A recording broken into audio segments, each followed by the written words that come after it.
दोस्तों, यहाँ से हम सब लोग हेड कर रहे हैं टुवर्ड्स ताबो। ताबो हमारे पास से नाको से हम निकले हैं, तो नाको से ताबो इज़ ओनली 63.5 किलोमीटर्स। ये 64 किलोमीटर्स को करते करते आई रियली बिलीव हमें 3 घंटे से ऊपर हो जाएगा।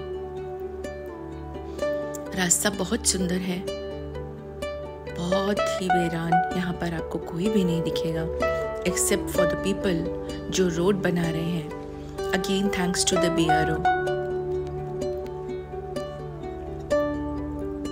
तो ताबो जो कि है is famous actually why because Tabo is the oldest continuously operating Buddhist territory in both India and the Himalayas। मेरे कहने का मतलब है कि ताबो जो है वो सबसे पुराना और अभी तक लगातार बुद्धिस्ट टेरिटरी बनी हुई है। इंडिया और हिमालयाज के अंदर जितने भी बुद्धिस्ट लोग हैं वो ताबो आते हैं मेडिटेट करने।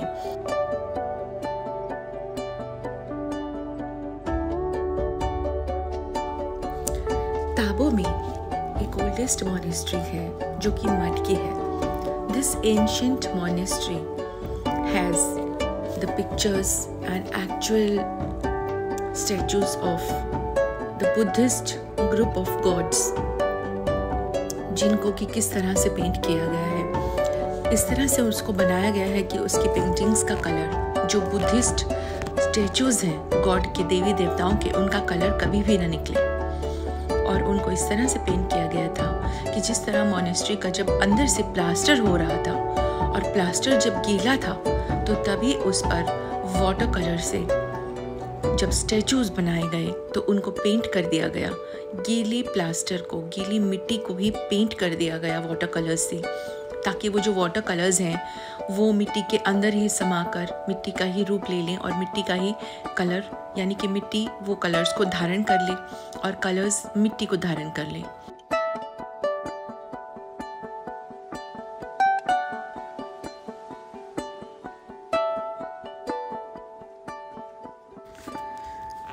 फिलहाल आप आनंद लीजिए इन अमेजिंगली ब्यूटीफुल माउंटेन्स का।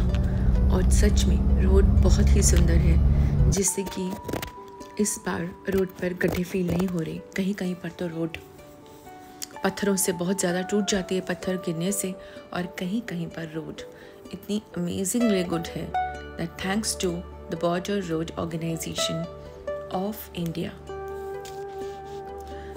तो अब आप नज़ारों का मज़ा लीजिए, आनंद लीजिए और मेरे साथ पूरी जर्नी देखिए, जिसमें आपको पहाड़, नदियाँ, हाइट, कितनी नीचे है नदी, इतनी दूर, इतनी ऊंचाई पर तो मैंने पहली बार अपनी ज़िंदगी में ये सब देखा है।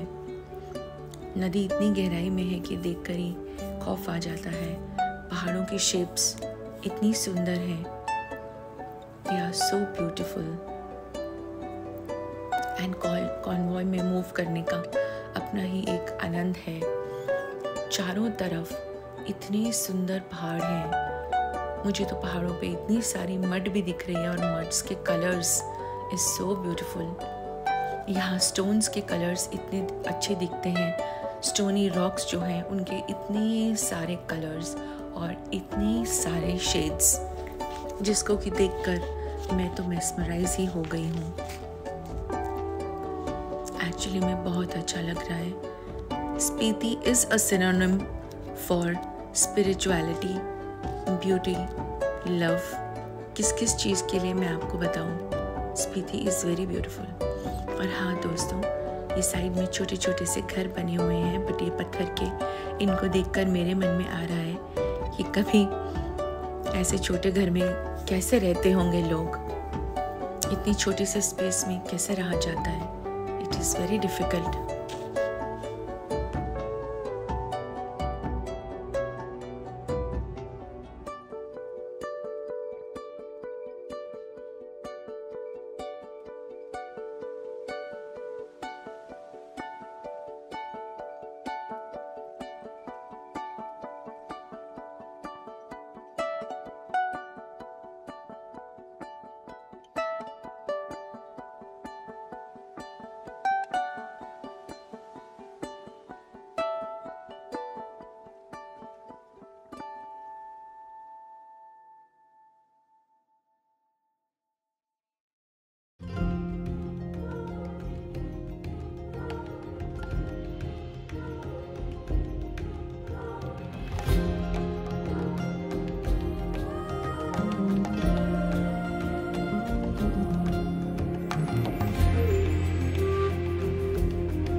तो friends, we are entering Hangrang valley. Kinnaur की सेकेंड लार्जेस्ट वैली है हंगरंग वैली, जो कि किन्नौर के बॉर्डर पे है, यानी कि किन्नौर के एंड पर है। और एक साइड है इसकी स्पीति और दूसरी साइड है इस हंगरंग वैली के तिब्बत। दोस्तों, यहाँ पर सिर्फ 8 बहुत छोटे गांव हैं और इन छोटे गांव की वजह से यहाँ पर बहुत ही कम पॉपुलेशन है। और हाँ दोस्तों, यहाँ पर कोई भी वेजिटेशन, कोई भी प्लांट नहीं ग्रो करता, क्योंकि यहाँ की टेरेन जो है वो सारी माउंटेनियस और रॉकी टेरेन है। जितना भी यहाँ पर है रॉक, मिट्टी, वो सब जो है वो रॉकी चूरे से बना है। तो बहुत ज़्यादा ड्राइनेस और हार्डनेस होने की वजह से यहाँ पर कुछ भी नहीं उगता है। तो यहाँ के लोग एनिमल हस्बेंड्री पर डिपेंड करते हैं, यानी कि पशुपालन। पशुओं से भी जो चीज़ें, फर, बाल, स्किन, जो भी उपलब्ध होता है, एग्स, मिल्क, मीट, लोग ज़्यादातर उस पर डिपेंड करते हैं।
शाम के 4:30 बज गए हैं।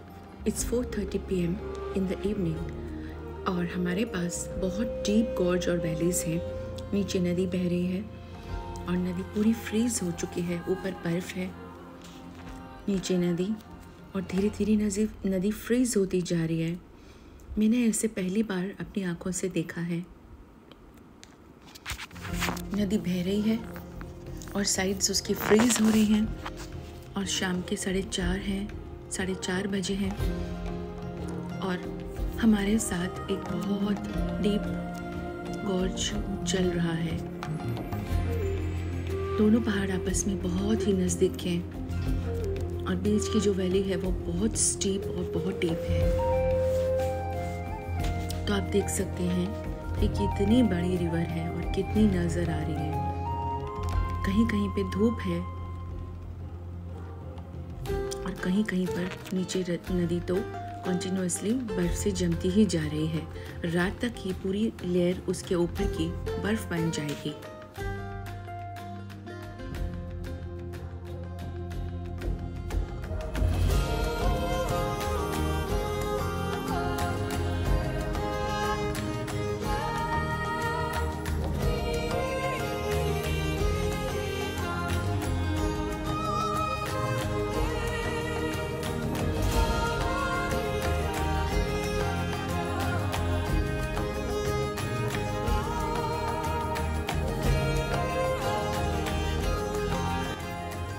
सनलाइट में बिल्कुल गर्मी ख़त्म हो चुकी है। जैसे जैसे हम ताबो के लिए ऊपर जा रहे हैं, बहुत ज़्यादा बर्फ़ पहाड़ों पर बढ़ चुकी है और बहुत ज़्यादा ठंड भी बढ़ रही है। अब बर्फ़ ज़्यादा हो गई है। पॉसिबल नहीं होता कई बार गाड़ी का शीशा नीचे करके शूट करना, लेकिन अभी मैंने इसको नीचे किया है ताकि आप सब देख सकें clear view. But trust me, it is not at all possible कि शीशा नीचे करके शूट किया जाए, बिकॉज इतना बाइटिंग कोल्ड है, इतना ज़्यादा बाइटिंग कोल्ड है कि मैं आपको क्या बताऊं। दोस्तों, हम बढ़ते जा रहे हैं और वैलीज भी अब थोड़ी दूर दूर हो गई हैं। पहाड़ों ने फिर से एक डिफरेंट शेप और डिफरेंट कलर अटेन कर लिया है।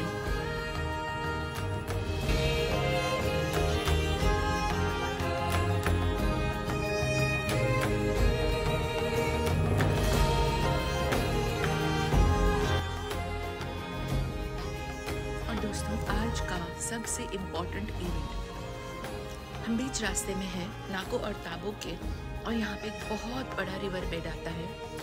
अब यहाँ से हमें सड़क से लेफ्ट को उतर जाने के लिए वॉकी पे बोल दिया जाता है। अब हम उतर रहे हैं नीचे। ये जितना आसान और आरामदायक दिख रहा है और ऐसे लग रहा है कि 2 कदम पे होगा, ऐसा बिल्कुल भी नहीं है। कैमरा में बिल्कुल नहीं दिखाई दे रहा, लेकिन जो मैं देख पा रही हूँ आप वो देख सकते हैं कि हम बहुत हाइट पर हैं और हमें बहुत नीचे जाना है। बिल्कुल हम रिवर के बेस में उतर रहे हैं और यहाँ पे बहुत सारे रॉकी टेरेन है, पूरा रॉक का चूरा जैसे है, उससे रास्ता बना हुआ है जिससे नीचे जाना है। और यहाँ पर सबने इवेंट किया दोस्तों, एक चीज़ तो गड़बड़ हो गई। इस सबने यहाँ गाड़ी बहुत चलाई, लेकिन मैं भी गाड़ी चलाने के चक्कर में इस बार इस इवेंट को रिकॉर्ड करना भूल गई, बिकॉज मैं खुद भी वही कर रही थी। तो इसका फुटेज तो आपको नहीं दिख पाएगा, लेकिन देख लीजिए सड़क वो है और वहाँ से यहाँ उतरते उतरते यहाँ तक हम पहुँचे हैं। This is the base of the river. कहाँ चले गए? ओह गॉड, करके रही है।